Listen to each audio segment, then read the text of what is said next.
Boom. Okay, here we are. Unit 3, grade 12 pre-calc 3.1. We're doing transformations of functions. Now, we looked at some transformations in the last unit at the very, very beginning when we were doing radicals. So most of this will be familiar, so we'll rip through it sort of as fast as we can. The vertical translations, is that up or down? Up. It's both, yeah. Up and down is vertical. And then horizontal. Remember, horizontal is like the horizon, right? That's how I remember it. Be like, where's the horizon? It's like this, that's a horizontal, okay? So, you take f of x, and then you add k. Okay, so we use the letter k for it, and we say it's moved up k units. What you see is what you get for the good old vertical translation. So, if you see something like take y equal x squared, which is a parabola, and do x squared plus 3, every y value just increased by 3 units. Okay, so I can do a really quick sketch here. So here's y equal x squared, vertex at 0, 0. Okay, what's the big deal that happens there? Everything shifts up 3 units. So the vertex is now at 0, 3, and these points here at 1, 1 and negative 1, 1 are just up at negative 1, 4 and 1, 4. Okay? What if we had a radical? Well, it works exactly the same. So you got the square root of x. What does that look like again? Is it opening to the left or to the right? Yeah! Looks like that, right? Know those points. 0, 0. We got 1, 1. What's the other one here that we usually do? 2, 4. Yeah, 2. No, x is 4, y is 2. Yeah. Okay, so if we have a vertical translation, it says negative 2, so it's outside of the square root, then this whole thing just shifts down 2 units, right? So this point goes down to 0, negative 2. This point at 1, 1 goes down to right here. 1 for x, negative 1 for y. This one here now becomes our x-intercept. Boom. Easy peasy, lemon squeezy. Okay, next. Oh, well, that's the same slide again for some reason. Horizontal translations. Now, are we really excited for horizontal translations or what? Everybody find it? Yeah? Yes, yeah, I don't know why. I thought you guys might forget it, so I put it twice. So horizontal, that's the one where it's almost the opposite of what you see. It's just the way it works out. We looked at it last unit. So we generally will use the letter H, okay? And you're going to see that horizontal translations are sort of, I like to say they're on the x variable. Okay, so like in a square root function, you have a translation when it's like underneath the square root with the x. If you're looking at like a quadratic or something, well, I don't know if you guys remember from grade 11, like you'll see it inside the brackets where the x is. Okay, so horizontal translations affect the x variable, and it's always the opposite. So if you have x minus h, it's actually translated h units to the right. It was the opposite. So like for this one, this would be move x values 1 unit right. Right, if you have like the coordinates, you're just adding 1 to every x value. If you have x plus h, it actually moves h units to the left. So if you want to write opposite direction, it's always the opposite direction of the sign, right? Like you see a plus h and you're like, oh, that's like moving towards the right, but it's actually the opposite. It's to the left. You see a minus h, you're like, oh, that'd be moving to the left where x is more negative, but it's like, no, it actually goes to the right. Okay, really quick, we can get some sketches for these bad boys. So draw a sketch of this one. So hopefully, can you remember y equal x squared? Right, we just drew it. Now, what's happening to the x values? It's going to the right. Yeah, so x vowels move 2 units to the right. So what might that graph look like? Well, we'll just do it down here if you want to label it up and go, okay, there's graph number 1. We'll just get a brief sketch. Okay, so our vertex used to be at 0, 0. Now where's our vertex? 2. Very good, 0, 2. Can we find the y-intercept really quickly? Yeah. Yeah, what's the y-intercept going to be? X equals 0, so you get 0, 0, 4. Very good. So that'll be a point that was further along here that moved over. Now, we know these things are symmetrical, right? So if you go to the left 2 units and up 4, so I'll just label that 0, 4, then you can go this way 2 units and up 4, so what would this coordinate be? I made a mistake when I wrote this. 4, 4. Yeah, 4, 4. I'll say that one more time because this should be 2, 0, so make sure you correct that. I'm a little dyslexic today. So yeah, 2 units this way would give us 4 for x, and then 4 up. So there's that point, and there's your sketch. All right. So will they sometimes give you stuff like that in grade 12 pre-calc? For sure. They really, put a star beside this one, they really love doing square root functions. Yeah. They do try to stay away from grade 11 material. Sometimes, like as we saw in the last test, we see it again. But yeah, you're more likely to see transformations happening to those kinds of graphs. So like in your homeworks and stuff, you'll notice that. So let's see what happens. X values move 4 units, but which way? So it was the opposite. So yeah, you'd be expecting it to move to the right. But actually, right, remember, up above, x plus h moves h units to the left. So 4 units left. So boy, that'll be a fun one to graph. So if you want to just do a little sketch down here for number 2. So remember the original graph, 0, 0, 1, 1, and 4, 2. So that's why you want to have the original graph handy in your head. And then you say, okay, just move all these x values 4 units to the left. So this one goes over here. This one over here goes to -3 for x. This one that's at 4 for x goes to 0. It should have been more like up here, but so now it opens that way. Good. That'd be good for sketch. Not super concerned about number 3, but just to illustrate, like I don't think we'll do a sketch for it because I've never seen that really happen on the exam. But where are the x values moving? So it's 2 units, which direction? To the right. So it's the opposite. So -2, you'd think it'd be to the left, because that's where the negative x values are, but so it's the opposite of the sign. So there you go. So if we put those 2 translations together, we now have translations like this. So what this means is like, hey, you take an xy coordinate on the original graph. What's going to happen to it? Well, you're going to go x plus h, and then y plus k. Remember, it's always the opposite sign of what you see.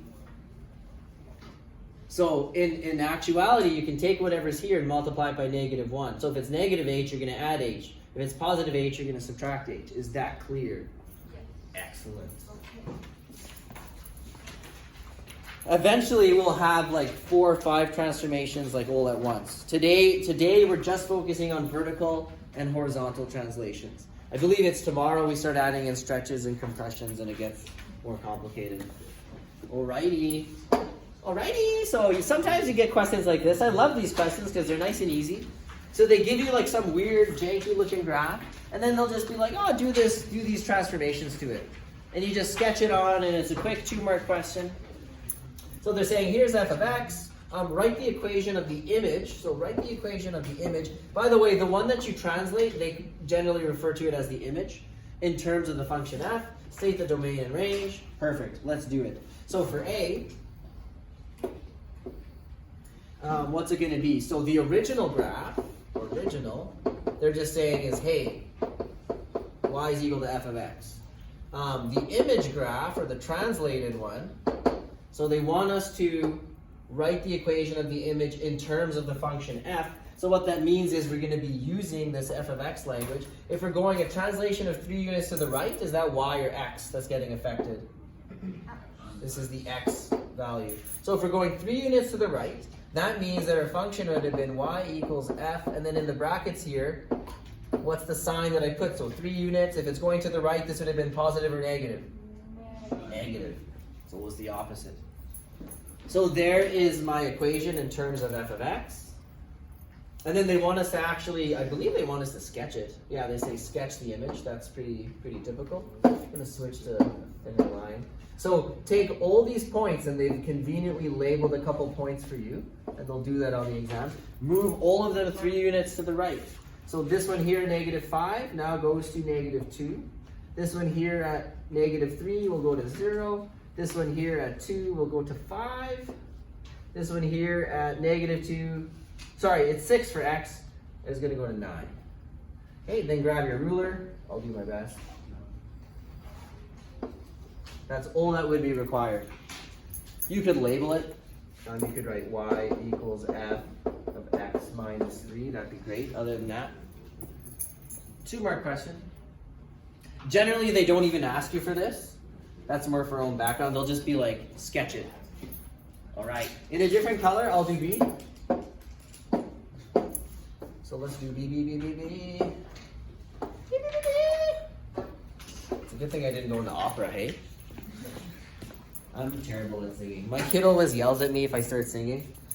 It makes me really happy.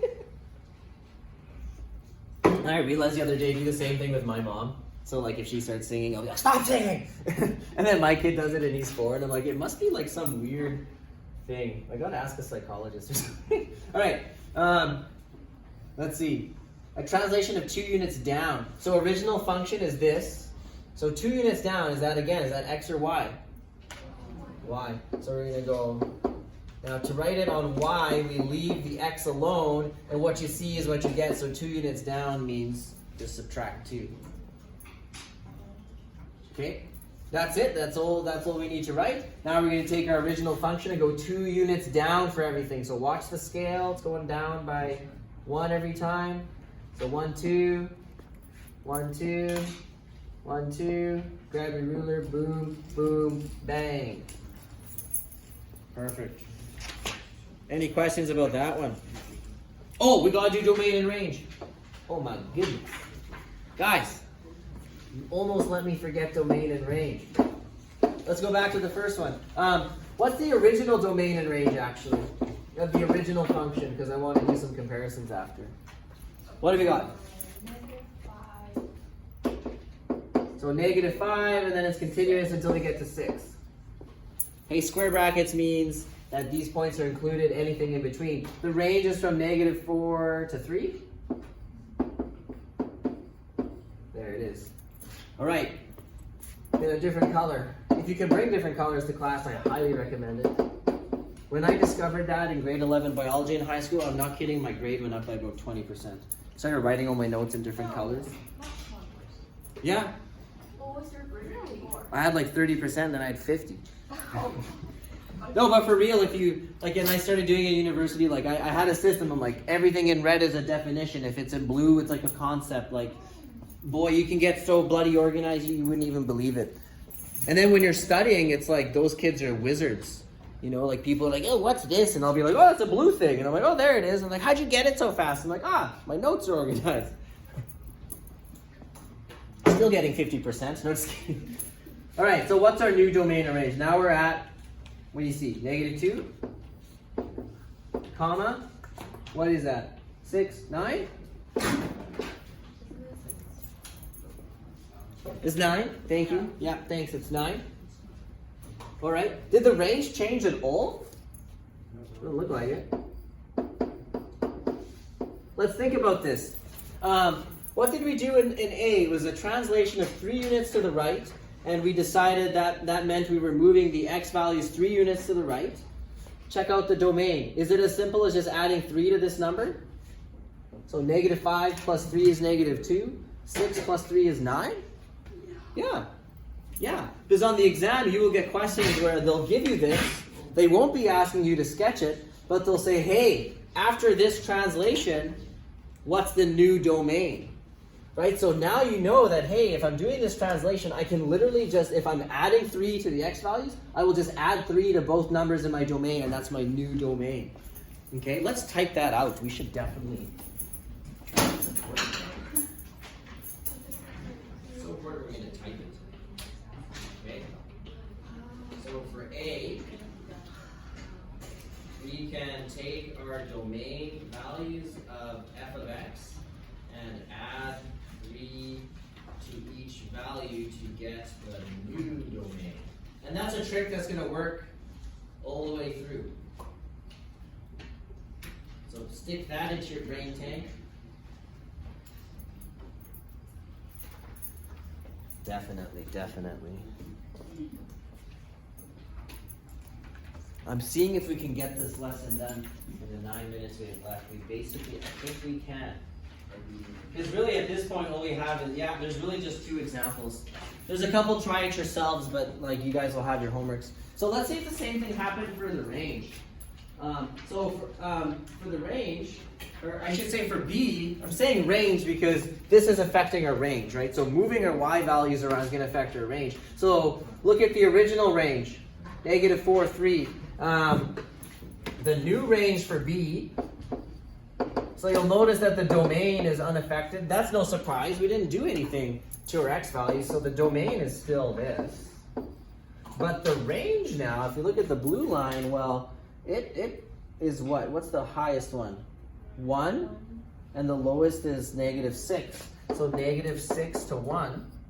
And we were subtracting 2 from all the y values. Is that what happened? I did -4 subtract 2 is -6. And then 3 subtract 2 is 1. Beautiful. So same pattern? All right. I'm going to tell you that works every time too. So let's write that out in English. So I'm basically going to just copy and paste this and then just change. So I don't know if you want to do that.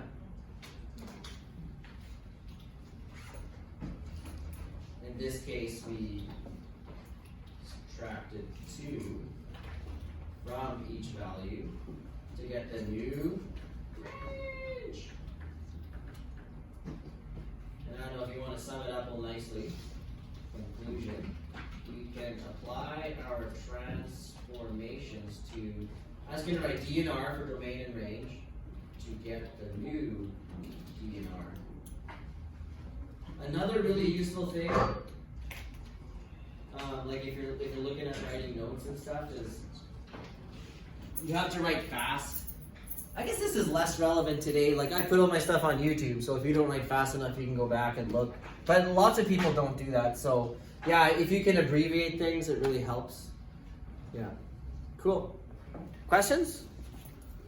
As long as we have this example, you basically have everything you need to do the homeworks, which you guys will definitely be going home and doing. And if you need to see me at lunch, just let me know. Like if you want to see me at lunch to go over a couple questions. We occasionally have time at the end of class. That's a good time to ask me questions. Morning times, those are not realistic for me. Dropping my kid off at daycare is like a 30-minute thing. Getting him ready in the morning is... It's fun, but I'm not here till like 10-15 minutes before the bell, and then I'm getting ready for my period 1 class. I can stay after school on some days too. I just need to know ahead of time, that's all. But not on Mondays and not on Wednesdays because I have robotics, okay? So, this is your option. Okay, let's see. This isn't just we can skip this one. They generally give you these functions that look like this. I've never seen them do one like that, but the same principles apply. If you're doing a shift, you would just be tracking like maybe these points, right? So you'd be looking at like where do these points go, like pick points that line up nicely. On the exam, by the way, they always like highlight some points for you, and then you're just gonna move those points. This is from a different textbook and it didn't have anything. But we don't need to worry about it, don't you worry. I would like to maybe look at this one. It's the same one again. I think I had one blank and then one that you can write on. That's why there's like 2 different things. If you can find this one, should be right after. Writing an equation for the given translation statement. So sometimes you just get questions like this where it's like, here's the graph of y equal square root of x, and it's translated 2 units right and 1 unit down. What's the new equation? Okay, so 2 units to the right, is that x or y? That's X. It's x. And if it's 2 units right, then actually when I write it with the x, it's going to be plus or minus. Minus. minus. So this is the original equation. So you go y equals square root, and it's on the x, so it needs to be underneath the square root. So that's that one. And then 1 unit down, well, that's y or x. It's y, and then so that's the k value, and what you see is what you get. So 1 unit down just means I subtract 1. Done. Okay. There's that one, and then the last one I wanted to look at. Because occasionally it comes up. Would be something like this. So we describe the graph. So here's 1 over x. How it could have been translated to create the graph of each function below. What are the equations of the asymptotes for each image graph?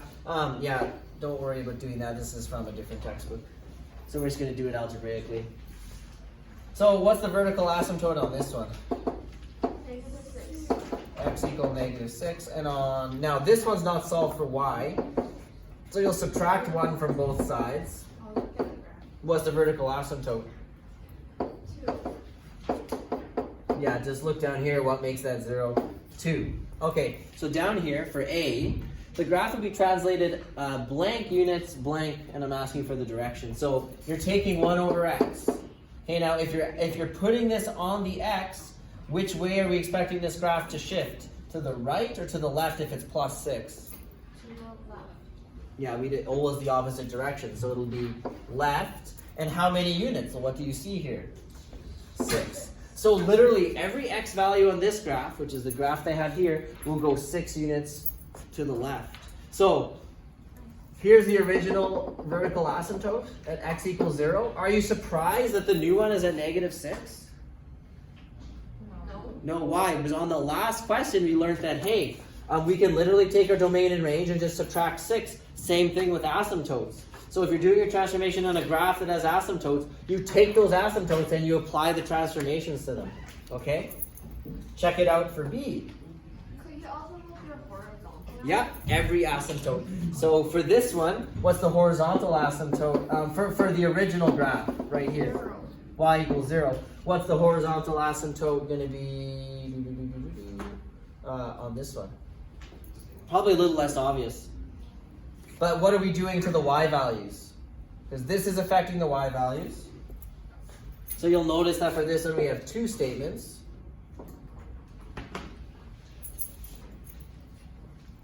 Right, so we're going to do one for the x and one for the y. So let's do the x ones first. What's happening to the x values? It's 2 units. Which direction? No, we're doing the x values, the domain. So yeah, so you would expect to the left, but it's actually to the right.